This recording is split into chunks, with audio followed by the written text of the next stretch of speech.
Aurore Mimosa Munyangaju, umusimbura mwiza wa Fatouma Samoura, umunyamabanga mukuru wa FIFA. Hari umuhanga wavuze ngo mu buzima ikintu gihoraho kandi kizahoraho ni kimwe: impinduka. Impinduka ziba hose, muri byose kandi kuri bose. Muri bose bicara bategereje impinduka, abayobozi bo ibi babyumva vuba kuko mu byo basabwa n'izo mpinduka nazo zirimo, kuko rimwe na rimwe ziba igipimo cy'imikorere yabo. Ukumva bavuga ngo igihe runaka yari umuyobozi nibwo habaye ibi n'ibi, byaba byiza cyangwa ibibi. Uko abayobozi bazana impinduka niko nabo ubwabo imyanya baba barimo ihoramo impinduka bakayisimburanaho. Ni gutyo ujya kumva ngo nko muri guverinoma ngo runaka yagiye yasimbujwe runaka, bitewe n'impamvu itumye avaho cyangwa asimbuzwa. Hari ubwo uhita uhabwa izindi nshingano cyangwa ugahabwa umwanya w'akaruhuko. Kwicara ukarambya ntaho barizwa byo ntibishoboka, niyo waba ujyanywe n'izabukuru, kuko ubunararibonye uba ufite wahawe n'ibyo wakoze buba bukenewe henshi kandi na benshi. Mu mpinduka zihoraho kandi zihora zitezwe niziba mu bayobozi bakuru b'igihugu, cyane muri guverinoma, aho wumva ngo minisitiri runaka yagiye asimbuwe na runaka. Ni impinduka zikurikiranwa na benshi kuko abantu bagera mu rwego rwo kuba bamwe mu bagize guverinoma imbarwa, n'abayigize ntibajya barenga 30 muri miliyoni 10 zituye u Rwanda. Mu mpinduka zishoboka kandi vuba ni muri Minisiteri ya Siporo, Minisiport ni Minisiteri ishinzwe siporo mu Rwanda. Ni imwe muri minisiteri zikurikiranwa cyane kuko ireberera ibikorwa bishishikaza umubare utari muto w'abaturarwanda.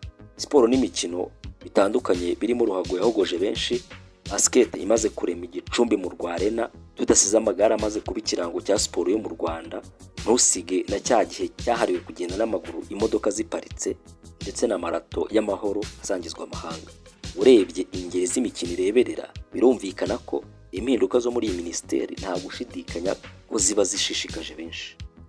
Benshi baranazifuje mu bihe bya vuba, ubwo ruhago yazunguzaga umurizo wayo w'akavuyo, ngaho zampaga ku ikipe y'igihugu y'umupira w'amaguru Amavubi kwegura umusubirizo kw'abayobozi muri Ferwafa, maze benshi babyuriraho amajwi aba menshi yifuza impinduka no muri Minisport. Ariko abavuga biyibagizaga ko Minisport idashinzwe ruhago, ahubwo ireberera siporo muri rusange, ikagera no kuri wa wundi Boneza Ball waroswe na Ngirinshuti Jonas w'Irusizi. Aba kandi bazamuraga amajwi y'impinduka babitewe n'agahinda baterwa na ruhago bihebeye, birengagije ko muri BK Arena amatike ashira n'imikino ya bar itaratangira. FIFA ikamanuka ikahakorera inteko rusange, ikanahakorera igikorwa kiremereye cyo gutora perezida wa FIFA. Umwanya w'akaruhuko bakajya gufungura APS Kigali Pele Stadium. Wongereho ibirori by'akataraboneka by'imboneka rimwe bya Giants of Africa ya Masai Ujiri, udasize na Azaria Court Kigali, ugakomeza n'imyiteguro ya shampiyona y'amagare y'isi, udasize na deals zimbatura mugabo za Visit Rwanda na Arsenal, Paris Saint-Germain ndetse na Bayern Munich, ubu ziri gukangurira amahanga gusura u Rwanda. Ibi byose bihetswe ku mugongo wa politiki ya siporo mu Rwanda yo kugira u Rwanda igicumbi cy'imikino, Sport Hub. Izi nshingano zo gushyira mu bikorwa iyo politike ni za Minisiteri ya Siporo, Minisport. None ruhago irakuzengereje, urashaka impinduka muri Minisport. Impinduka zirenze kuvugurura stade Amahoro wifuza nizihe? Ikiza wahinduka mbere y'izo mpinduka wifuza, ukava mu ndaguna bituga nako n'ubundi iyo ruhago gura screen urebe y'ahandi. Minisiteri ya Siporo, Minisport, muri iki gihe iyobowe na Hon.Munyangaju Aurore Mimosa. Agushidikanya ko ari umwe mu baminisitiri bazwi cyane ugereranyije na bagenzi be. Si ukwishyira imbere, ahubwo ni imiterere y'akazi ke ituma amenyekana anagaragara kurusha abandi.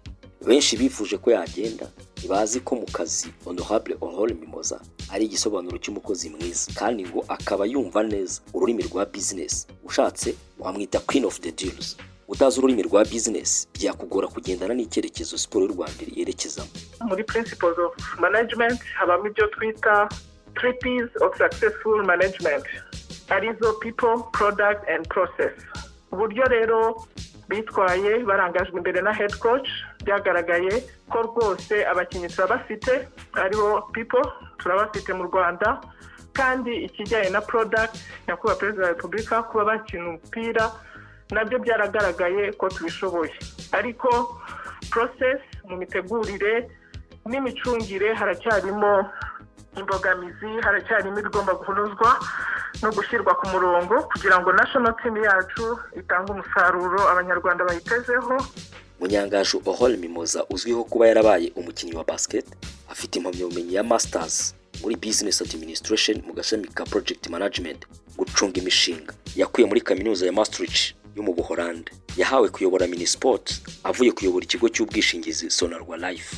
Mu gukora icyegeranyo ku banyarwandakazi baserukiye u Rwanda mu buyobozi mpuzamahanga, icyegeranyo usanga kuri iyi cano byagaragaye ko hari indi myanya abanyarwandakazi bakwisangamo, ndetse binashoboka cyane ko byavuba bashobora kuba bayibarirwamo. Muri abo bashobora kubona imyanya Hon.Munyangaju Aurore Mimosa arimo. Yaba umusimbura mwiza wa Madame Fatouma Samoura kukuba umunyamabanga mukuru wa FIFA rusanzwe kuri uwo mwanya, ariko akaba yaramaze gusezera. Ishingiro ry'uko icyo cyifuzo cy'uko Aurore Mimosa yaba umunyamabanga mukuru wa FIFA cyashingirwa ku mibanire myiza FIFA ifitanye n'u Rwanda muri iki gihe, bikagaragazwa n'uko FIFA yahakoreye inteko rusange ya 73 yabaye ku matariki ya 16 Werurwe muri uyu mwaka. Iyi nama yabereye Kigali ikaba yanasize yemeje ko Gianni Infantino akomeza kuyobora FIFA mu yindi manda y'imyaka 5 iri imbere. Aho muri FIFA banyuzwe n'imigendekere y'inama yabereye Kigali, ndetse by'akarusho bishimira icyerekezo cya siporo y'u Rwanda muri rusange. Bikabishingiro ry'uko mu Rwanda bahakuye umuyobozi bataba bibeshye. Mu gihe FIFA yifuza ko umusimbura wa Fatouma Samoura yaba ari umugore mu gukomeza guha umwanya abagore ukwisanga muri ruhago, gutekereza kuri Honorable Aurore Mimosa Munyangaju ibyaba biri kure y'ukuri, kuko kuri ubu u Rwanda rumaze kumenyekana ko rurimo abagore mu buyobozi bashoboye. Ibyo raporo ndetse n'intonde zikorwa ku rwego mpuzamahanga zirabihamya. Uko Honorable Aurore Mimosa ari mu muryango usohoka muri guverinoma y'u Rwanda yinjira mu marembo ya FIFA. Iminsi amaze muri Minisport kuva mu kwezi kwa 11 k'umwaka wa 2019 amaze kugaragaza ko ari umukandida mwiza isi ikeneye wayisangiza ubushobozi bw'abagore b'u Rwanda. Nubona yellow paper isimbuza Honorable Aurore Mimosa, uzakeke ko agiye kwicara ku ntebe y'abasimbura ngo umugore mu ruhando, ahubwo uzamenye ko yamaze gukatisha imujyana Zurich mu Busuwisi ku cyicaro cy'ishyirahamwe ry'umupira w'amaguru ku isi FIFA.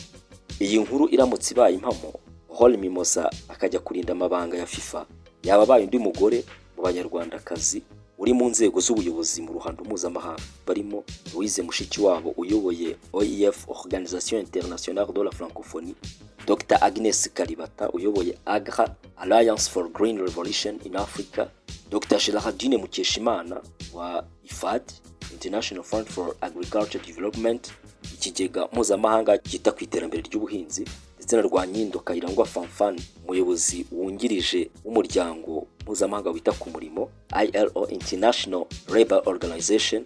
Harimo kandi na Dr Monique Nsanzabaganwa umuyobozi wungirije wa Komisiyo y'Afrika yunze ubumwe, na Valentine Rwabiza uyoboye ubutumwa bw'amahoro muri Centrafrique MINUSCA.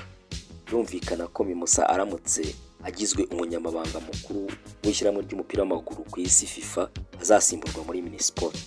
Ninde ubona aho umukandida mwiza wamusimbura kandi kubera iki? Bigaragaze muri comment, ukore na subscribe. Urakoze cyane, dusubire.